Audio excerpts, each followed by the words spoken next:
Music Identity.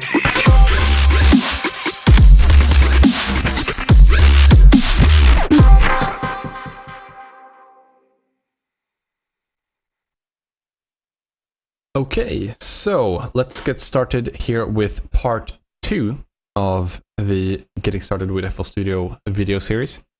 So in this video, I'm just going to go through some of the settings, some of the initial settings that you might want to set up the first time you're opening FL Studio. Some things that if you're experiencing lag or stuttering in FL Studio, there's a few things that you might want to check to maybe get rid of some of that. So let's hop right in. So here's FL Studio. It might look something like this the first time you're opening it. You may have a little bit less stuff here on the side. Let's just get rid of some of this. But it might look something like this for you when you start it up. You'll have like a project here. Basically, there's a demo project that opens up like the first time you open FL Studio. So it may look something like this, not exactly, because this is a different project that I have open on my screen. But you should be able to press play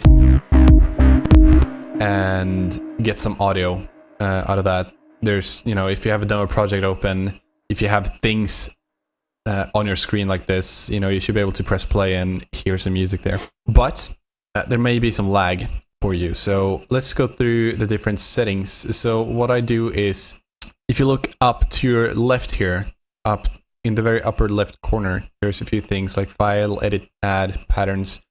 You probably recognize a lot of this stuff from other programs. What we're after right now is if you go to options, we're going to look at audio settings. This is the main page I'm going to go through for a start here.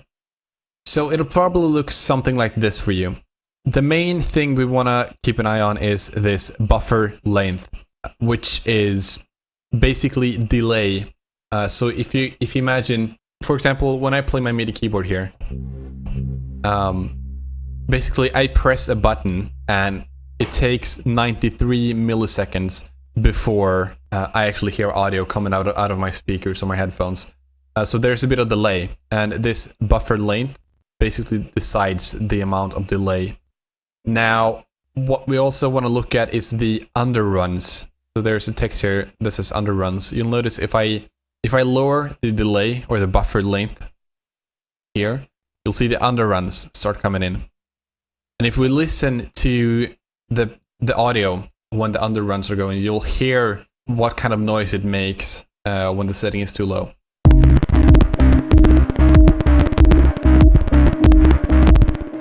Okay, so obviously my computer doesn't like this. I'll raise that again.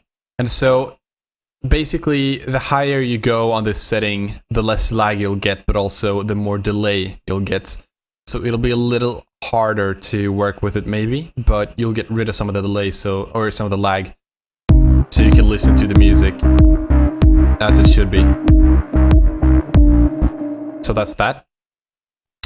Now, if you followed my advice in the beginning of in the last part of the video series, you might have a USB audio interface. If you have that, and if you've installed everything correctly, you can press this drop-down menu, and you should see it in the list here. So for me, it's the AudioBox ASIO driver.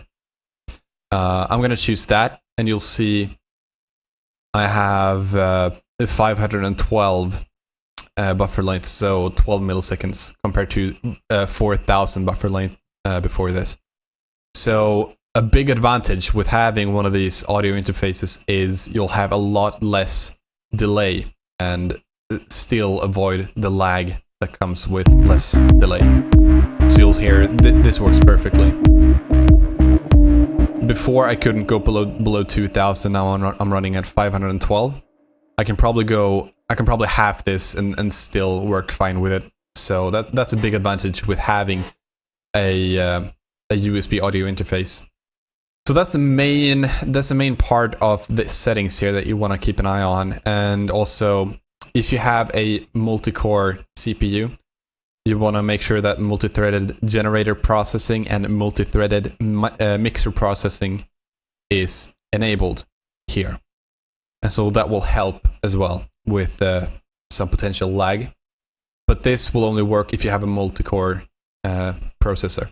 There's a few other things here that you could go through. Here's like if you have a MIDI controller, for example, a MIDI keyboard that I was talking about in the last part, you want to make sure that's enabled in here. Okay. So you'll see probably a lot less options that I have. But for example, I'm using the Complete Control MIDI keyboard, and so I make sure that's enabled in here, and I'll be able to play with my MIDI keyboard. So that's the basics around that. I might go through some other settings here as we go along with the coming parts, but that's the main things I wanted to go through here. So the main thing again that you want to keep an eye on is this input/output device and the buffer length of that. Also, you may have an option to use ASIO for All version 2. That's probably going to help you to lower some of the delay. It's kind of hard to explain how it works. You may want to try using it and see how it works for you. I've never actually used ASIO for All, so I couldn't speak about it. I'm not going to use it now either because it'll mess up my recording, unfortunately. But you could try that out as well if you want a little less lag.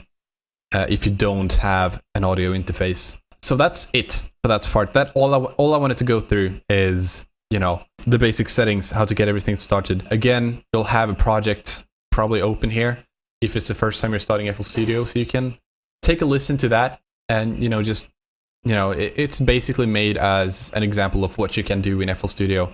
So it may be inspirational for you to listen to that. Now, that's it for this video. Yeah, I hope you learned something from this, obviously. I hope it makes sense for you. If not, again, feel very free to ask me questions. I'll try to answer as many as possible. And I hope I'll see you in the next part. Later. Kiss me, kiss me.